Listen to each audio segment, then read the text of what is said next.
Alright, so I figured I'd show it off my 1046 Newholland Balewagon. They made them in the 1974 to 1980 range date. It has a straight six motor, 240 cubic inch by Ford, and I haven't ran it for a couple days, so let's see if she starts up. First I always disconnect the batteries, so I'm gonna connect those real quick. As you can see right here, here's the transmission. It's a T98. When I bought it, this thing had just water in it, so and dirt, a lot of dirt, so I took it all apart and cleaned it up and stuck some new mechanic oil in there. Got it going real good. So it's been, we had some rain here in Arizona a couple days ago, and I've done a lot to this.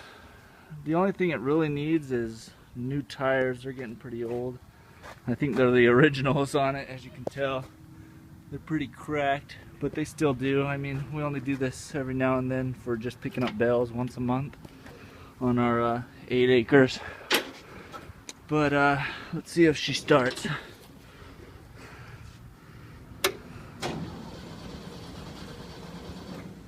Okay. Not a going, but oh, there we go.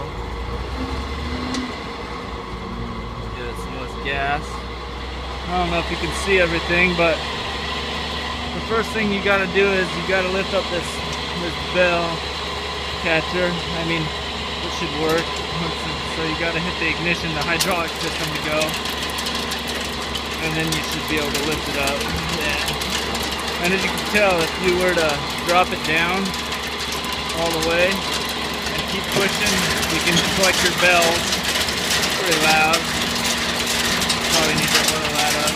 But this thing can adjust for a 2-bell or a 3-bell. And I'll show you what it does. I'll pull it out on the street. So I'm gonna put it in reverse here and get it going. And here we go. That's pretty cool because you're pretty much at the front of this thing.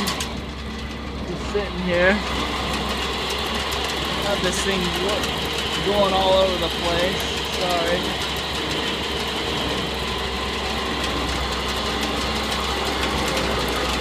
Alright. But this 1046 can get up to about 40 miles an hour. I'll just park it right here, put it back to neutral. You can get up to about 40 miles an hour, but when you collect bells, I'll show you how it all works, since I couldn't find anything on YouTube when I bought this of how it works. So what you have, you go along and you pick up your bells, okay? You pick up your bells, and this only picks up 2 bells. And then, I might well get off this thing. Once you pick up your 2 bells, you hit this lever right here. And when you hit this, it lifts them up onto your loader rack. So it all gets onto the loader rack, as you can tell right here. And what you do is you have 2 bells come on, 1, 2, pops it up, and then the next one you just have 1 go on. And then it pops it up right here and splits the 2 sideways. So one's this way, one's this way, and you have 1 right in the middle. And then you have another one load up, put 1 right in the middle, and then you do it again. So you do 2 bells, split them with 1 bell in the middle, and then load 2 more bells. So you have a total of 8 on here. Once you get all 8, it hits this lever right here. And it was full of water. Oh, great.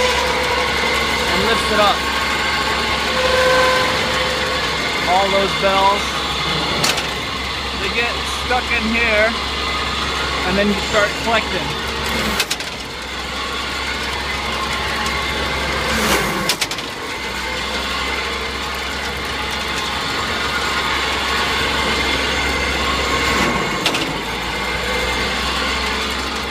that should drop back down. I'm having a little problem. I don't know what's going on. Oh, there we go. Just took a second. So then that drops back down. And all the bells will eventually, you can hold 64 bells on this whole rack. This will chug-a-lug back, and you get it back on all the way off. Okay? So I'm gonna lift up that back gate and show you how that looks. Alright, so to lift up that back gate, you go up right here, and you have a load rack. And when I push back on the load rack, as you can tell, it all lifts up in the air.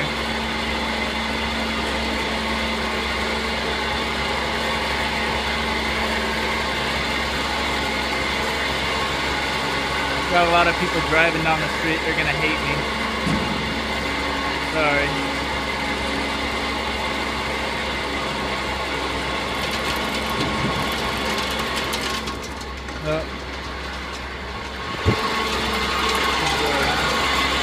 So then, once you load that rack off, you can drop out your feet, push them out, and get them going.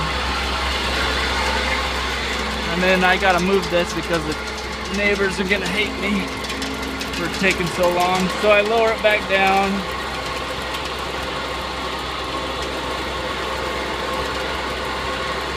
Here she comes around me. Feel bad. She's gonna try getting around me. Not gonna work. She took up the whole street.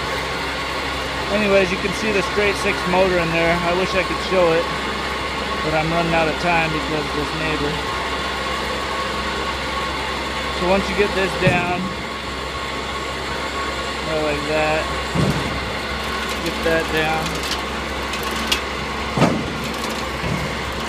Alright, now we put it in drive and get out of her way.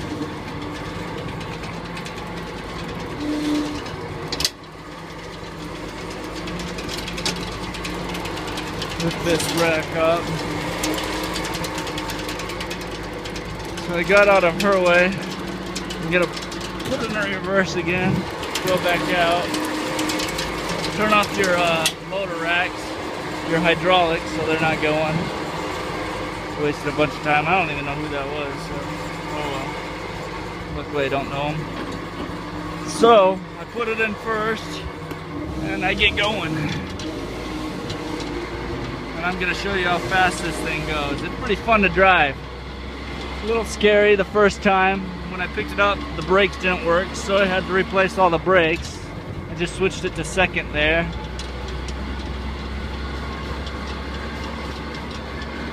And I got my my brakes on the right and my clutch on the left, if you can see that. And to switch it over, I'm gonna switch it now into third.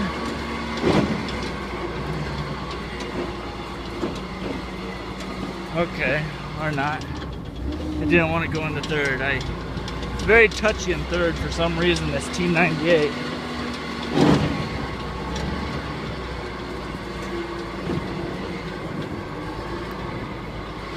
So I'm in first and second.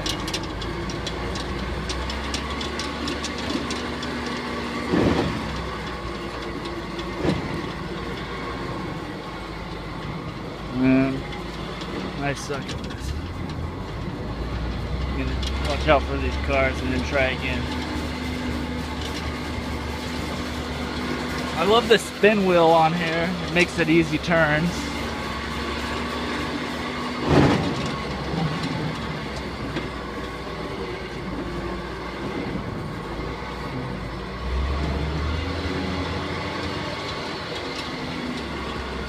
Okay, here we go. Let's go.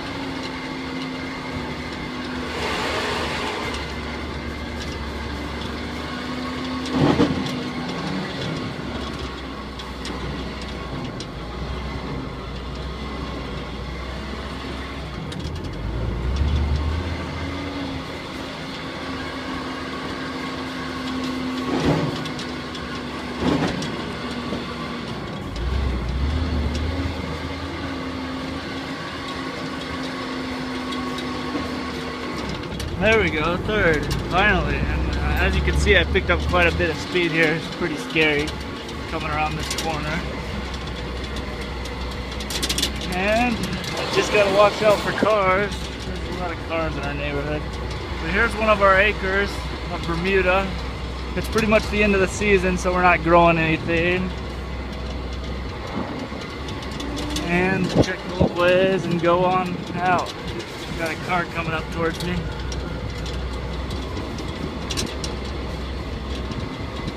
And get over a little. Pop this in the fourth. Here, once this other car passes. Passing all our horses. Right there. We got Kentucky Rocky Mountain horses. Man, I just picked a day everybody wants to be out driving.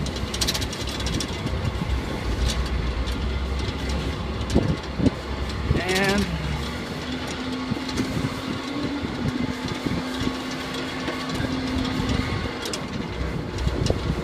there we go.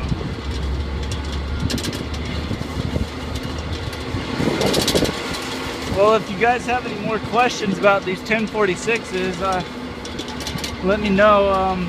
I'm always willing to give you a response. I'd be more than happy to let you know anything. And I'm gonna pull over right here and just lift up that back gate real quick and show you the engine. Since it's this is all, I'm guessing this is 1978 if I were to guess. So installed it right there.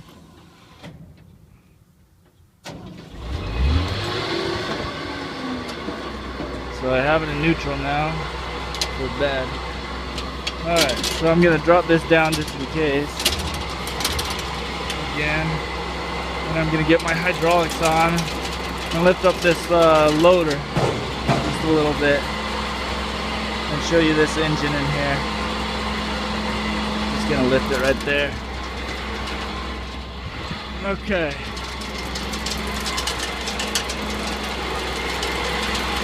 So here's your hydraulic tank, and here's your gas tank. And here is this straight six. I don't know if you can tell, but I replaced the fuel pump, changed the oil, of course,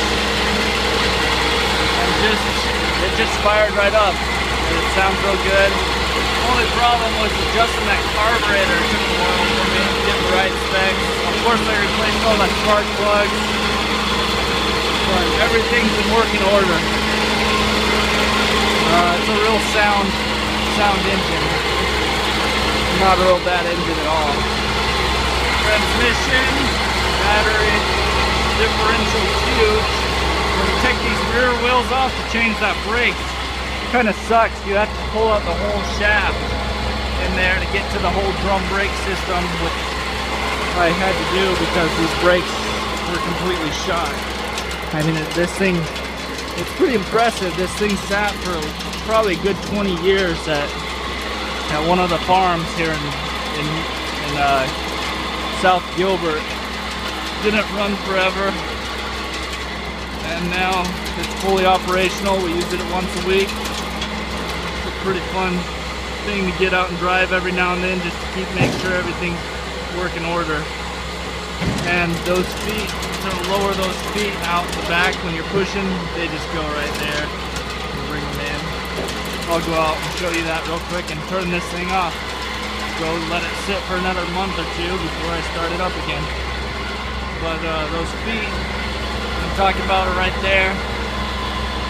When the hay, you know, when this is fully up in the air, it just slides them off there. Let me know if you have any questions. I really enjoy working on tractors, especially the old ones. They're not too hard to deal with. My name's Jared, and